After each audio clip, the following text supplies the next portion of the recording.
Hello दोस्तों, स्वागत है आप सभी का आपके अपने यूट्यूब चैनल स्मार्ट क्लासेज के इस नए वीडियो में। आज अचानक से मौसम में चेंज होने की वजह से ठंड काफ़ी बढ़ गई है, इसलिए हमने भी जैकेट कंटोप सब लगाया हुआ है। तो आप लोग भी लगा लीजिए, पहन लीजिए, अपने घर में रहिए, स्वस्थ रहिए और मस्त रहिए। तो आज हम पढ़ेंगे, आज हम अपने विद्युत आवेश और क्षेत्र वाले चैप्टर को आगे बढ़ाते हैं। और आज हम पढ़ेंगे कि आवेश का मात्रक क्या होता है। इसके पहले हम लोगों ने क्या पढ़ा, आप लोग वीडियो देखे होंगे। जो लोग वीडियो को शुरू से देख रहे होंगे उनको तो और अच्छे समझ में आएगा। जो लोग शुरू से नहीं देख रहे हैं तो ये है पार्ट 1, ये है पार्ट 2। इसको पहले देख लीजिएगा तब इसको देखिएगा, ताकि और अच्छे समझ आएगा आपको। ठीक है, चलिए तो आज हम स्टार्ट करते हैं। आज हम पढ़ेंगे कि आवेश के मात्रक। आज की हेडिंग क्या लगेगी हमारी, आवेश का मात्रक। तो आवेश के बहुत से मात्रक होते हैं, लेकिन सबसे इंपॉर्टेंट होता है एसआई मात्रक। तो हम स्टार्ट करेंगे, एसआई मात्रक क्या होता है सबसे पहले। एसआई मात्रक यानी एसआई मात्रक क्या होता है, इसे कैसे निकालते हैं। तो ध्यान दीजिए, आप लोग 10 में पढ़े होंगे क्या भाई, कि विद्युत धारा बराबर आवेश बटा समय। आप लोग पढ़े होंगे। अब हमको पता है समय बट्टे में है तो गुणे में हो जाएगा, तो बचेगा क्या, आवेश बराबर विद्युत धारा गुणे समय हो जाएगा। यानी हम ऐसे लिख सकते हैं, ये है, हाँ, यानी आवेश बराबर विद्युत धारा गुणे समय लिख सकते हैं। हमको पता है कि इसको हम किस तरह से लिखते हैं। अगर याद नहीं आ रहा है तो हमको याद करा दें कि आवेश को हम दर्शाते हैं क्यों से, धारा को दर्शाते हैं हम लोग आई से, और समय को दर्शाते हैं हम लोग टी से।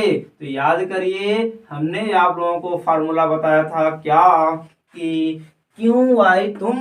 सनी देओल का वो डायलॉग याद करिए कि मेरे जीवन में क्यों आए तुम, क्यों आए तुम, क्यों दिखाए वो सपने वो ख्वाब, याद है। हाँ, तो क्यों आए तुम मेरे जीवन में, क्यों आए तुम, यानी आवेश बराबर विद्युत धारा गुणे समय। अब हम निकालते हैं यहाँ से इसकी मात्रक। ध्यान समझिए, विद्युत धारा का मात्रक क्या होता है, एम्पियर होता है, गुणे समय का मात्रक क्या होता है, सेकेंड होता है। क्लियर है, हाँ आ गया, यही तो है हमारा, यही है आवेश का एसआई मात्रक, एम्पियर इंटू सेकेंड। यानी आवेश का एसआई मात्रक क्या होता है, एम्पियर इंटू सेकेंड। इसकी खोज किसने किया था, इसकी खोज किया था कूलाम ने।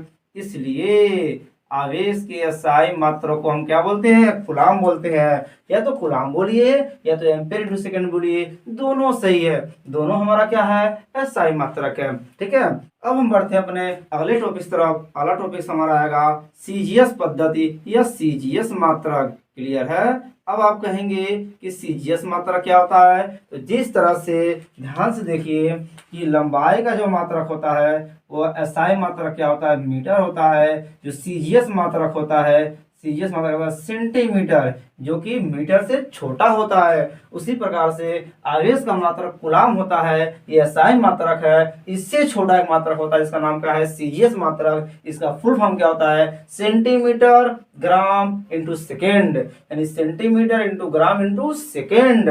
ठीक है, चलिए तो सीजीएस पद्धति में आवेश का जो मात्रक होता है वह होता है स्टेट कूलाम। क्या होता है, स्टेट कूलाम। क्लियर है। अब आप कहेंगे कि स्टेट कूलाम होता कितना है। तो जिस तरह से लंबाई का एसआई मात्रक 1 मीटर, और 1 मीटर बराबर कितना होता है, वो होता है 100 सेंटीमीटर। उसी प्रकार से आवेश का एसआई मात्रक कूलाम होता है, और कूलाम से छोटा कौन होता है, स्टेट कूलाम। तो हम ये बात करेंगे कि एक कूलाम में कितने स्टेट कूलाम होते हैं। तो ध्यान दीजिए, एक कूलाम बराबर होता है 3 गुणे 10⁻9 स्टेट कूलाम। क्लियर है। फटाफट हमारे साथ आप लोग नोट करते रहिए। चलिए, ये हो गया। अब हम बात करेंगे तीसरा पॉइंट, जिसका नाम होगा पूछे का ईएमयू मात्रक। अब ये कौन सा मात्रक टपक गया भैया। तो ईएमयू का मतलब क्या होता है, ई से होता है इलेक्ट्रो, क्या होता है, इलेक्ट्रो। एम से होता है मैग्नेटिक, और यू से होता है यूनिट। क्लियर हो गया। यानी इलेक्ट्रोमैग्नेटिक यूनिट, हिंदी में इसको क्या बोलेंगे, हिंदी में बोलते हैं विद्युत चुम्बकीय मात्रक यानी ईएमयू। ये क्या होता है? तो ये होता है कूलाम से बड़ा। जी हाँ, कूलाम से छोटा यानी आवेश का एसआई मात्रक कूलाम होता है। कूलाम से छोटा कौन होता है? सीजीएस मात्रक यानी स्टेट कूलाम। लेकिन कूलाम से बड़ा होता है कौन? ईएमयू। अब कहेंगे ईएमयू क्या होता है? ध्यान दीजिए कि एक ईएमयू बराबर होता है 10 कूलाम, यानी 10 कूलाम को एक ईएमयू बोलते हैं, या यूं कह लीजिए कि एक कूलाम बराबर होता है 1/10 ईएमयू। क्लियर हो गया? हाँ, और सुनिए, सीजीएस मात्रक में जो स्टेट कूलाम है वह कूलाम से छोटा है, लेकिन जो ईएमयू मात्रक है यह कूलाम से बड़ा है। तो एक बात बताइए आपको कि सबसे बड़ा मात्रक क्या होता है? अगर आपको पता होगा तो कमेंट्स करिए कि आवेश का सबसे बड़ा मात्रक क्या होता है। तो आवेश का सबसे बड़ा मात्रक होता है फैराड। क्या होता है? फैराड। लिखते हैं फटाक से, ये सबसे इंपॉर्टेंट है।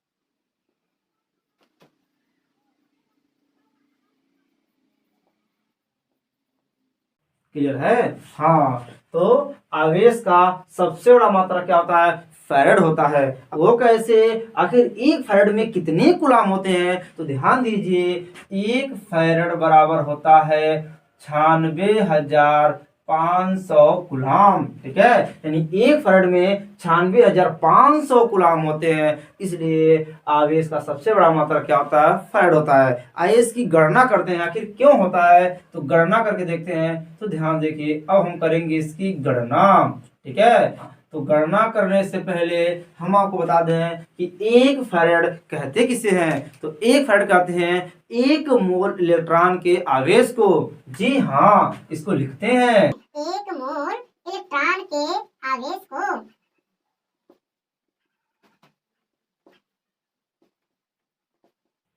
देखिए, यानी एक मोल इलेक्ट्रॉन के आवेश को हम एक फैराड कहते हैं। अब हम बात करते हैं कि एक मोल में कितने इलेक्ट्रॉन होते हैं भाई। एक मोल में यानी एक मोल में इलेक्ट्रॉनों की संख्या होती है वह होती है 6.02 गुणे 10⁻23 इलेक्ट्रॉन। जी हाँ, यानी एक मोल इलेक्ट्रॉन में 6.02 गुणे 10⁻23 इलेक्ट्रॉन होते हैं। अब हम बात करते हैं आखिर एक इलेक्ट्रॉन का आवेश कितना होता है? एक इलेक्ट्रॉन का आवेश कितना होता है? तो एक इलेक्ट्रॉन का आवेश होता है 1.6 गुणे 10⁻−19 कूलाम। ठीक है, जब एक इलेक्ट्रॉन का आवेश इतना होता है तो एक मोल इलेक्ट्रॉन का आवेश कितना होगा? तो आइए निकालते हैं कि एक मोल इलेक्ट्रॉन का आवेश निकालेंगे। तो ध्यान से देखिए कैसे निकालेंगे। हमको पता है क्या कि एक पेन का मूल्य अगर 5 रुपया है तो 10 पेन का मूल्य कितना होगा? तो हम क्या करेंगे, 10 गुणे एक पेन का मूल्य, 10 गुणे एक पेन का मूल्य यानी 10×5 = 50 रुपया। उसी प्रकार से एक मोल इलेक्ट्रॉन का अगर आवेश निकालना है तो हम क्या लिखेंगे, एक मोल यानी एक मोल इलेक्ट्रॉन गुणे एक इलेक्ट्रॉन का आवेश। क्लियर है? हाँ, यानी अगर हमको एक मोल इलेक्ट्रॉन का आवेश निकालना है तो हम लिखेंगे कि एक मोल में इलेक्ट्रॉनों की संख्या गुणे एक इलेक्ट्रॉन का आवेश, अर्थात एक मोल में कितने इलेक्ट्रॉन होते हैं? तो होते हैं 6.02 गुणे 10⁻23 होता है, गुणे एक इलेक्ट्रॉन का आवेश कितना होता है? तो 1.6 गुणे 10⁻−19 कूलाम। अब हम इसको हल करेंगे, इसके साथ इसको गुणा करिए और घात के साथ हल करेंगे तो आंसर निकल के क्या आएगा, 96,500 कूलाम। आप इसको हल करिएगा और कमेंट में जरूर बताइएगा। ठीक है, चलिए एक बार फिर से समझ लीजिए कि अगर हमको एक फैराड की गणना करना हो तो हमको पता है कि एक मोल इलेक्ट्रॉन का जो भी आवेश है, एक मोल इलेक्ट्रॉन के आवेश को हम क्या बोलते हैं, एक फैराड कहते हैं। तो हमको पता है कि एक मोल इलेक्ट्रॉन में कितने इलेक्ट्रॉन होते हैं? तो एक मोल इलेक्ट्रॉन में 6.02 गुणे 10⁻23 इलेक्ट्रॉन होते हैं। ठीक है, साथ में हम ये बात करेंगे पहले कि एक इलेक्ट्रॉन का आवेश कितना होता है। तो एक इलेक्ट्रॉन का आवेश होता है 1.6 गुणे 10⁻−19 कूलाम। तो अब हमको पता चल चुका है कि एक इलेक्ट्रॉन का आवेश अगर इतना होता है तो एक मोल इलेक्ट्रॉन का आवेश कितना होगा, तो फटाफट हम क्या करेंगे, गुणा कर देंगे। यानी एक मोल में उपस्थित इलेक्ट्रॉनों की संख्या गुणे एक इलेक्ट्रॉन का आवेश, तो हम फटाक से गुणा कर देंगे, निकल के आंसर हमारा आ जाएगा। और इसी को हम क्या बोलते हैं, एक फैराड। क्या बोलते हैं, एक फैराड। क्लियर हो गया। चलिए अब देखिए, जो कूलाम है, कूलाम भी अपने आप में एक बड़ा आवेश है, इसको हर जगह हम उपयोग नहीं कर सकते हैं, इसलिए कूलाम से भी छोटे मात्रक होते हैं, जैसे माइक्रो हो गया, नैनो हो गया, पिको हो गया, मिली हो गया। अब कहेंगे क्या होता है भाई, तो एक माइक्रो बराबर क्या होता है, 10 पे पावर -6, ठीक है। मिली बराबर क्या होता है, 10 पे पावर -3, पिको बराबर क्या होता है, 10 पे पावर -12, ठीक है। इसी प्रकार से कूलाम के भी छोटे मात्रक होते हैं, जैसे micro coulomb, milli coulomb, pico coulomb, nano coulomb. आखिर होता क्या है भाई, आइए सब पढ़ते हैं। आज आप लोगों ने हमको छेड़ दिया है, तो अब हम आवेश से संबंधित जितने टॉपिक्स हैं, जितने मात्रक हैं, सबको पढ़ा के छोड़ेंगे, क्योंकि हमें पता है सभी टीचर आपको क्या करते हैं, फल तोड़ के देते हैं, आम का, सेब का, लेकिन हम फल तोड़ के नहीं देते हैं। हम आपको क्या करते हैं, उस फल का पूरा पेड़ ही उखाड़ देते हैं। आप जाइए घर, बैठ के खुद खाइए, सबको खिलाइए। क्लियर हो गया। चलिए तो आइए हम बात करते हैं कि कूलाम से भी छोटे कौन कौन मात्रक होते हैं। तो ध्यान से देखिए, इसको हम पहले राइट करते हैं, फिर आपको हम समझाते हैं। चलिए ध्यान दीजिए, यानी आवेश का जो अस्थायी मात्रक कूलाम है, इस कूलाम से भी छोटे मात्रक होते हैं, जैसे micro coulomb, milli coulomb, nano coulomb, pico coulomb. आइए समझते हैं कि आखिर एक माइक्रो कूलाम में कितने कूलाम होते हैं। तो ध्यान दीजिए, एक माइक्रो कूलाम यानी एक माइक्रो कूलाम बराबर होता है 10 पावर -6 कूलाम। एक मिली कूलाम बराबर कितने होते हैं, 10 पावर -3 कूलाम। एक नैनो कूलाम बराबर क्या होते हैं, 10 पावर -9 कूलाम। एक पिको कूलाम बराबर क्या होते हैं, 10 पावर -12 कूलाम। आपको पता होगा माइक्रो को हम म्यू लिखते हैं, और माइक्रो का मतलब ही क्या होता है, 10 पावर -6, ठीक है। मिली का मतलब जिसका ना कि 1 लीटर में 1000 मिलीलीटर, अर्थात 10 पावर -3 हो गया। 9 से नैनो हो गया और 9 से 9 हो गया, यानी 1 नैनो कूलाम बराबर 10 पावर -9 हो जाएगा। पिको आप याद कर लीजिए कि 1 पिको कूलाम बराबर 10 पावर -12 कूलाम। यहाँ तक क्लियर हुआ। ओके, अब फटाक स्क्रीनशॉट लीजिए। अब हम चलते हैं अपने नेक्स्ट टॉपिक की तरफ। मजा आया भाई। चलिए अब हम अगला टॉपिक पढ़ेंगे, आवेश संरक्षण का नियम। क्या पढ़ेंगे,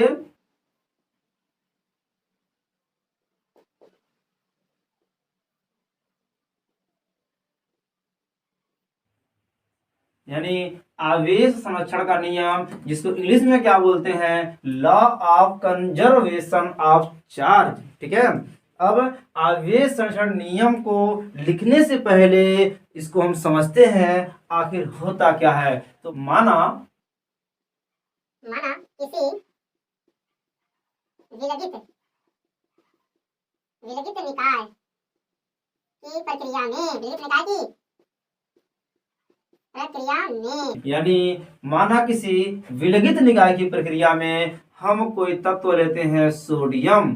हमको क्या पता है कि सोडियम एक इलेक्ट्रॉन का त्याग करता है और अपने ऊपर प्लस का आवेश बनाता है। क्लियर है। अब देखिए, जो भी इलेक्ट्रॉन सोडियम ने त्यागा है, इस इलेक्ट्रॉन को कौन ग्रहण करेगा, क्लोरीन, और अपने ऊपर क्या बनाएगा, माइनस का आवेश बनाएगा। ठीक है। क्या कह रहा है भाई, आपके मन में एक डाउट हो रही है कि विलगित निकाय क्या होता है ना भाई। तो विलगित निकाय वह माध्यम है जिसके अंतर्गत हम कोई भी आवेशन करवाते हैं तो इसको कोई बाहरी आवेश डिस्टर्ब नहीं करता है। यानी निकाय की वह माध्यम जिसमें अगर हम कोई भी आवेशन की प्रक्रिया करवाते हैं तो इनको कोई बाहरी आवेश आके डिस्टर्ब नहीं करता है। तो उस निकाय को हम क्या बोलते हैं, विलगित निकाय। यानी जितना इलेक्ट्रॉन त्यागेगा वो पूरा पूरा त्यागेगा, जितना ये ग्रहण करेगा वो पूरा पूरा ग्रहण करेगा, कोई आवेश इधर उधर नहीं जाएगा। इसे हम क्या बोलते हैं, विलगित निकाय। ठीक है। चलिए मन की बात भी हम पढ़ते हैं, आते हैं। तो आपने क्या देखा कि सोडियम एक इलेक्ट्रॉन त्याग करके अपने ऊपर एक प्लस आवेश बनाया, और जो भी इलेक्ट्रॉन सोडियम ने त्यागा है उसको कौन ग्रहण किया, क्लोरीन ने, और एक ने ग्रहण करके क्या बनाया, एक ऋण आवेश बनाया। क्लियर है। अब हम क्या करेंगे, यहाँ से लेंगे हम Na+ और यहाँ से हम क्या लेंगे, Cl-। इनको जब हम अपक्रिया करवाएंगे अब क्या होगा, Na+Cl- से अपक्रिया करके बनाएगा NaCl। अब हम बात करेंगे, कुछ समझ में आया, कुछ समझ में आया, और ये ऐसे कैसे बना है, इसको क्यों लिए हैं, कैसे बनेगा। अगर हम आपको थोड़ा सा अलग तरीके से समझाना चाहें तो देखिए क्या करते हैं, इनको जोड़ते हैं। इधर कौन है, Na+ कौन है, Cl+ क्या है, इलेक्ट्रॉन, मिलकर के क्या बना भाई, Na+ बना, और प्लस इलेक्ट्रॉन लिखिए, प्लस क्या हो गया, Cl बन गया। क्लियर हो गया। हाँ, इलेक्ट्रॉन से इलेक्ट्रॉन क्या हो गए, कट गए, ये क्या बच गया, NaCl। और सुनिए भाई, ध्यान दीजिए, यहां से क्या हो गया, Na+Cl-, Na+Cl-। क्योंकि ये तो हमने आपको समझाया है ना, यानी इसी को लेकर के हमको ये बनता है, तो आप एरो इधर लगा करके इधर लगा लीजिए कि ये बना है, इसी चीज को हमने आपको यहाँ पे समझा दिया। क्लियर हो गया। आइए और फिर से समझते हैं, सोडियम ने क्या किया, एक इलेक्ट्रॉन का त्याग करके उसने प्लस आवेश बनाया, और क्लोरीन ने क्या किया, इस इलेक्ट्रॉन को ग्रहण करके अपने ऊपर माइनस का आवेश बनाया। तो यहाँ से हमने Na+ और यहाँ से हमने Cl- लिया और आपस में क्रिया करवाया, तो ये NaCl प्राप्त हुआ। अब यहाँ से जो भी पॉइंट निकल करके आ रहे हैं उसको हम नोट करेंगे, यानी पॉइंट बी नोटेड मिलॉर्ड। चलिए आइए नोट करते हैं। तो क्या क्या नोट किया भाई, पहला पॉइंट क्या है भाई, देखेंगे कि कुल धनावेश, कितना कुल धनावेश हो रहा है। ठीक है। दूसरा पॉइंट आएगा, कुल धनावेश तो हो चुका है, कुल ऋणावेश करते हैं अब, कुल ऋणावेश क्या होगा। तीसरा हमारा आएगा कि आवेशों की संख्या, आवेशों की संख्या। क्लियर है। और चौथा पॉइंट हमारा आएगा कि कुल या नेट आवेश, नेट माने कुल आवेश कितना होगा। आइए एक बात और समझ लीजिए, इस पॉइंट, चारों पॉइंट को हम किस तरह समझेंगे, इधर वाले हिस्सा को हम बोलते हैं अपक्रिया से पूर्व, यानी अभिक्रिया से पूर्व, और इधर क्या होगा, अपक्रिया के बाद। अभिक्रिया के बाद। क्लियर है। यानी अब इसी पॉइंट को हम यहाँ लिखते हैं,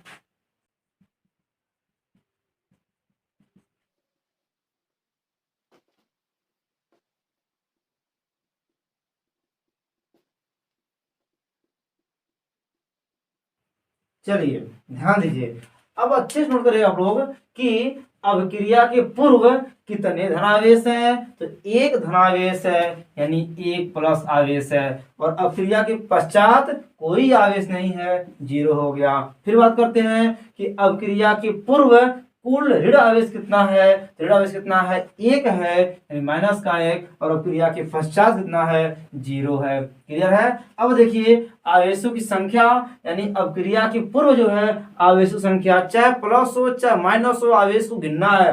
तो 1 और 1 2 आवेश है, इधर 0 है, यानी अभिक्रिया के पश्चात कोई आवेश नहीं है। अब हम बात करेंगे नेट आवेश। तो आवेशों की संख्या और नेट आवेश में बहुत अंतर है। आवेशों की संख्या में आवेश गिनते हैं, क्या जितने भी गिन के लिखते हैं कि 1 2 3 ऐसे आवेश गिनते हैं, या 1 और 1 2 आवेश थे। और नेट आवेश में क्या होता है, उन सभी आवेशों को ऐड करते हैं और निकालते हैं क्या निष्कर्ष। तो यहाँ पे देख रहे हैं +1 है और एक क्या है, -1 है, अर्थात नेट आवेश क्या हो गया, 0, और अभिक्रिया के पश्चात भी क्या है, 0। तो समझ में आया। आपने क्या देखा कि इस अभिक्रिया में अभिक्रिया के पूर्व और अभिक्रिया के बाद नेट आवेश क्या आ रहा है, 0 आता है। तो यही तो है हमारा क्या, आवेश संरक्षण का नियम। चलिए अब फटाफट पहले हम बताते हैं आपको, फिर नोट करते हैं कि आवेश संरक्षण का नियम क्या होता है। तो होता है किसी विलगित निकाय की प्रक्रिया में, यानी किसी विलगित निकाय की प्रक्रिया में अपक्रिया से पूर्व तथा अपक्रिया के बाद कुल नेट आवेश 0 रहता है या संरक्षित रहता है, इसे ही आवेश संरक्षण का नियम कहते हैं। ठीक है, फिर से किसी विलगित निकाय की प्रक्रिया में अपक्रिया से पूर्व तथा अपक्रिया के बाद कुल नेट आवेश संरक्षित रहता है, इसे हम क्या बोलते हैं, आवेश संरक्षण का नियम कहते हैं। ठीक है, आइए इसको अब लिखते हैं फटाफट। चलिए क्लियर हो गया, फटाक से आप नोट कर लीजिए कि आवेश संरक्षण का नियम किसे कहते हैं। तो किसी विलगित निकाय की प्रक्रिया में अपक्रिया से पूर्व तथा अपक्रिया के बाद कुल नेट आवेश संरक्षित रहता है, इसे आवेश संरक्षण का नियम कहते हैं। हमने आपके सामने बहुत ही अच्छे से एक्सप्लेन किया, फटाक से आप इसको नोट करिए। अब हम चलते हैं अपने नेक्स्ट क्वेश्चन की तरफ। अब अगली हेडिंग हमारी लगेगी आवेशन, यानी आवेशन क्या होता है। यानी आवेशन क्या होता है, किसी वस्तु को आवेशित करने के प्रक्रम को आवेशन कहते हैं। ठीक है, आवेशन कितने प्रकार के होते हैं, तो आवेशन 2 प्रकार के होते हैं। पहला होता है संपर्क द्वारा आवेशन, दूसरा होता है प्रेरण द्वारा आवेशन। प्रेरण द्वारा आवेशन क्लियर हो गया। अब देखिए जो संपर्क द्वारा आवेशन है ये 2 प्रकार का होता है। कितने प्रकार का, 2 प्रकार का। पहला होता है घर्षण द्वारा, दूसरा होता है चालन द्वारा। किसके द्वारा, हो गया। चलिए तो अब हम पहले लगाते हैं संपर्क द्वारा आवेशन।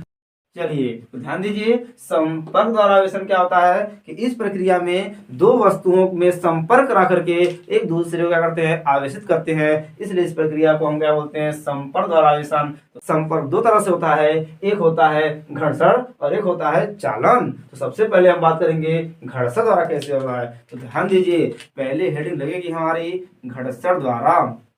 हो गया भाई, चलिए ध्यान दीजिए। अब घर्षण द्वारा आवेशन क्या होता है, इसकी थ्योरी अभी हम लिखेंगे, अभी पढ़ेंगे, पहले इसको समझते हैं।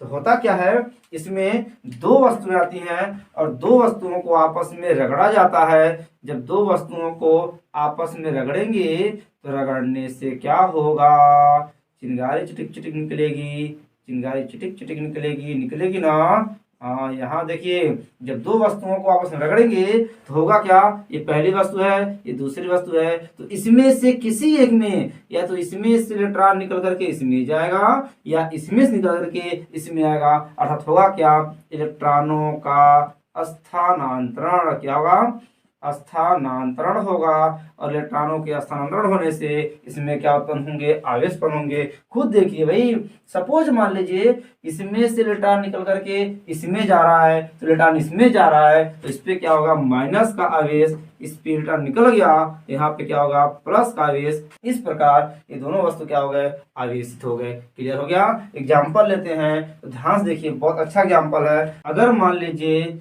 एक वस्तु हम लेते हैं ग्लास की रॉड, कहते हैं ग्लास की रॉड, यानी ये हो जाएगा ग्लास, ग्लास की रॉड। क्लियर है। ग्लास की रॉड को हम रगड़ेंगे किसके साथ, सिल्क के साथ। ध्यान समझिए, हम रगड़ेंगे सिल्क के साथ। जब सिल्क से रगड़ेंगे तो क्या होगा भाई, नोटिस करिए, बताइए कहाँ से क्या होगा।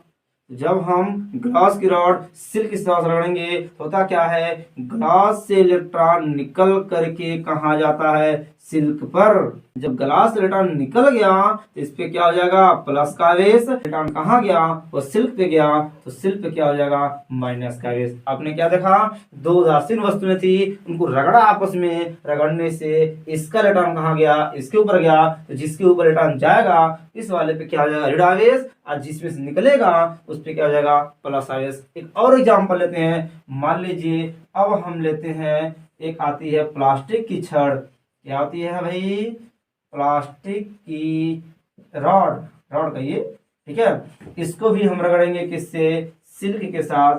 सिल्क के साथ जब रगड़ेंगे तो यहाँ हमको क्या देखने को मिलेगा, यहाँ उल्टा होगा, भाई रगड़े चिन्ह निकलेगा ना, हाँ रगड़िए तो नहीं हल्का सा बढ़िया बढ़िया। ठीक है, जब प्लास्टिक की रॉड को रगड़ेंगे सिल्क के साथ तो सिल्क से इलेक्ट्रॉन निकल के कहाँ आती है, प्लास्टिक में आती है। इसमें भी क्या होगा, इलेक्ट्रॉन का स्थानांतरण। क्लियर है। तो आपने क्या नोटिस किया कि जब इलेक्ट्रॉन सिल्क से निकलेगा तो यहाँ पे क्या होगा प्लस, और इलेक्ट्रॉन कहाँ जा रहा है प्लास्टिक पे, तो यहाँ पे क्या हो जाएगा माइनस का आवेश। क्लियर हो गया। इस प्रकार दोनों वस्तुएं क्या होती हैं, आवेशित होती हैं। क्लियर हो गया। तो आपने क्या देखा, यानी घर्षण द्वारा अगर हम किसी दो वस्तुओं को रगड़ते हैं तो उसमें क्या होता है, इलेक्ट्रॉनों का स्थानांतरण होता है, और इस प्रक्रिया के द्वारा ये दोनों वस्तु क्या होती हैं, आवेशित होती हैं। इसलिए इस प्रक्रिया को हम क्या बोलते हैं, घर्षण द्वारा आवेशन। क्लियर हो गया। चलिए अब फटाक से इसकी थ्योरी लिखते हैं।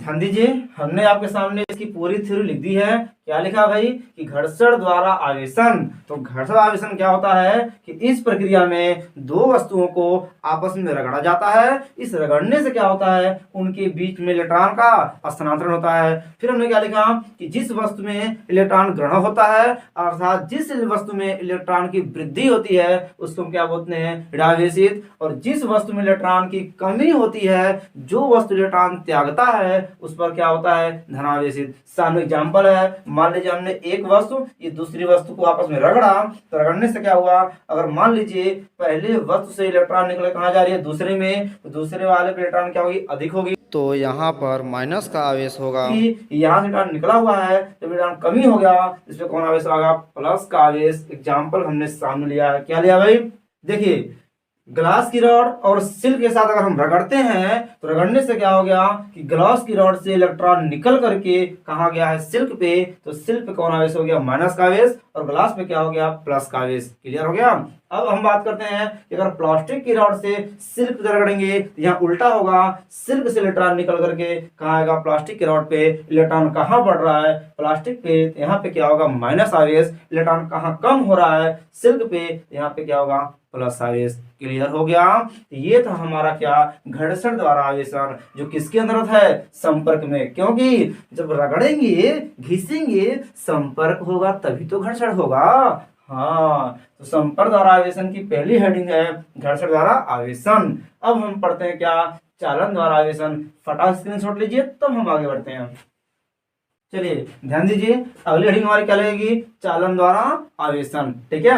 इस प्रक्रिया में क्या होती है कि एक अनावेशित वस्तु, अनावेशित मतलब उदासीन, एक उदासीन वस्तु और एक आवेशित वस्तु को एक चालक तार द्वारा जोड़ते हैं।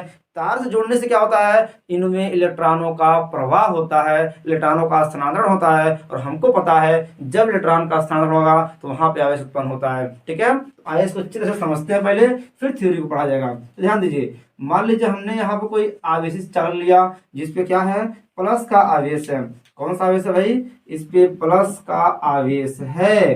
प्लस का आवेश यह दर्शाता है कि इस वस्तु में इलेक्ट्रॉन की कमी है। और एक और वस्तु लिए है जिस पर कोई आवेश नहीं है, इस पे कोई आवेश नहीं है, ये उदासीन है। क्या है, उदासीन है। और ये क्या है, धनावेशित है। क्लियर है भाई, ध्यान दीजिए। और ये क्या है, उदासीन। अब हम क्या करेंगे, इनको हम एक चालक तार द्वारा जोड़ देंगे। जोड़ देंगे तो जोड़ने से क्या होगा, इसमें इलेक्ट्रॉन की कमी है, जबकि इसमें इलेक्ट्रॉन और प्रोटॉन बराबर है। तो जब इसमें इलेक्ट्रॉन की कमी है तो तार को जोड़ते ही इसमें से इलेक्ट्रॉन इसमें आना शुरू हो जाएंगे, यानी इलेक्ट्रॉनों का प्रवाह इधर होगा और आवेश का प्रवाह उधर होगा। ठीक है, यानी आवेश का प्रवाह उधर होगा, यानी क्या होगा कि इसमें से इलेक्ट्रॉन इसमें आना शुरू हो जाएंगे। जब यहाँ से इलेक्ट्रॉन कम होंगे तो इस पे कौन आवेश आएगा, इस पे आवेश प्लस आएगा। हम इसी चित्र को फिर से खींचते हैं, ध्यान दीजिए। एक यहाँ पे हो गया, इस पे ये वाला गोला है और यहाँ पे ये गोला है, और इनको जोड़ा गया किससे, तार से जोड़ दिया गया है। और आपने क्या देखा, इलेक्ट्रॉनों के प्रवाह होने से इस पे तो पहले धनावेश था ही, इस पे से पहले से तो धनावेश था ही। अब क्या हो गया, इलेक्ट्रॉन इसमें से इसमें आने की वजह से इस पे भी कौन सा आवेश आ गया, प्लस का आवेश हो गया।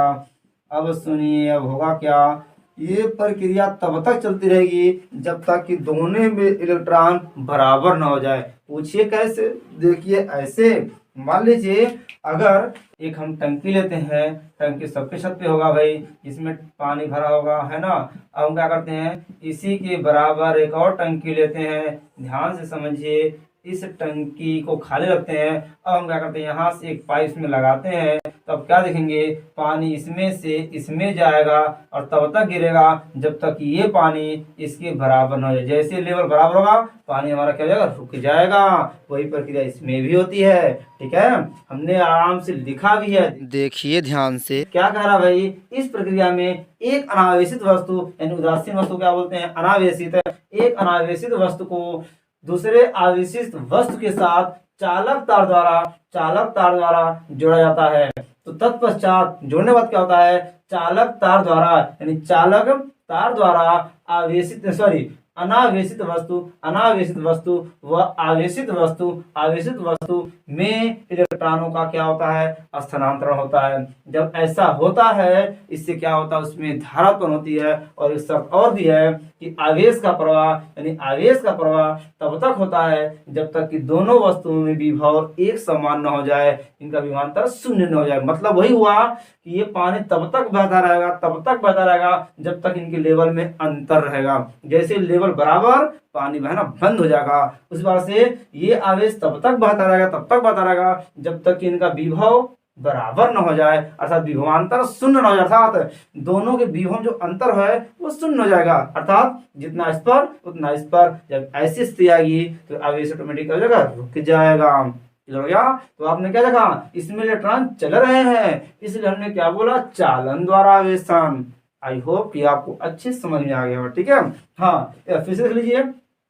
इस प्रक्रिया में यानी चालन द्वारा आवेशन में क्या होता है कि एक अनावेशित या उदासीन वस्तु को दूसरे आवेशित वस्तु के साथ चालक तार के द्वारा जोड़ते हैं। चालक तार के जोड़ने से इन दोनों वस्तुओं में क्या होता है, इलेक्ट्रॉनों का स्थानांतरण होता है। और जब इलेक्ट्रॉनों का स्थानांतरण होता है तो इस इलेक्ट्रॉनों के स्थानांतरण होने से आवेश बहती है और ये वस्तु क्या जाती है, आवेशित हो जाती है। बहुत सिंपल है, बहुत आसान है, बस समझिए। ये क्या है, एक उदासीन कण है। उदासीन का मतलब इस पे कोई आवेश नहीं है, मतलब जितना इस पे इलेक्ट्रॉन है उतना ही प्रोटॉन है। जब इसको हम चालक तार से इसमें जोड़ते हैं, इस वाले गोले में क्या कहानी है, इसकी कहानी यह है कि इसमें इलेक्ट्रॉन कम है।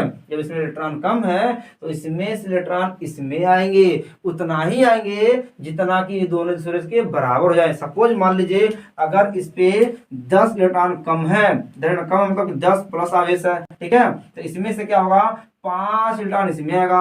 जब 5 इलेक्ट्रॉन इसमें आएगा तो 5 ये घट जाएगा, बचेगा क्या, प्लस का 5, यानी यहाँ बच गया प्लस का 5। और जब 5 यहाँ से निकल गया तो यहाँ भी क्या हो गया, प्लस का 5। ऐसे कंडीशन में आवेश क्या हो जाएगा, रुक जाएगा, अर्थात इसका लेवल क्या हो गया, बराबर हो गया। इसी लेवल को हम क्या बोलते हैं, विभवांतर, विभव, जो आप अगले चैप्टर में पढ़ेंगे। ठीक है, बहुत आसान है। यानी ये आवेश का प्रवाह तब तक होगा जब तक कि इनका आवेश पूरा न हो जाए, इनका विभव बराबर न हो जाए और विभवांतर शून्य न हो जाए। ठीक है, थ्योरी को फिर से देखिए कि चालन द्वारा आवेशन में इस प्रक्रिया में एक अनावेशित वस्तु को दूसरी आवेशित वस्तु के साथ चालक तार द्वारा जोड़ा जाता है और तत्पश्चात चालक तार द्वारा अनावेशित व आवेशित वस्तुओं के बीच में इलेक्ट्रॉनों का स्थानांतरण होता है और यह होने से इनमें क्या होता है, धारा बहती है। यह है, तो फटाक का स्क्रीनशॉट लीजिए। चलिए, तो आज की वीडियो हम यही कंप्लीट करते हैं, फिर मिलेंगे नए वीडियो में नए टॉपिक के साथ। आई होप कि आपकी वीडियो अच्छी लगी हो। अगर आपने इस वीडियो से कुछ सीखा होगा तो वीडियो को लाइक करिएगा, अपने सभी दोस्तों के साथ शेयर करिएगा और यदि आप इस चैनल पर नए हैं तो चैनल को सब्सक्राइब करने के साथ साथ बगल में जो घंटे का निशान है उसे जरूर दबाइएगा, ताकि जैसे ही इसका अगली वीडियो अपलोड करेंगे उसका नोटिफिकेशन आप तक पहुंचेगा और आप वीडियो देखने से वंचित नहीं रहेंगे। ठीक है, और हाँ एक बात और समझ लीजिए, अगर आपने इस वीडियो का, इस चैप्टर का पार्ट 1 और पार्ट 2 नहीं देखे हैं तो अभी इसका लिंक हम डिस्क्रिप्शन में दे रखे हैं, तो जाकर देख लीजिएगा, ताकि आगे जितने भी टॉपिक्स पढ़ाएंगे वो सब आपके लिए इंपॉर्टेंट और अच्छे लगेंगे, वरना आउट ऑफ माइंड होगा। ठीक है, चलिए ज्यादा समय लेते हुए हम टॉपिक्स को एंड करते हैं, फिर मिलते हैं नए वीडियो में नए जोश नई उमंग के साथ। इसी शब्दों के साथ जय हिंद, जय भारत।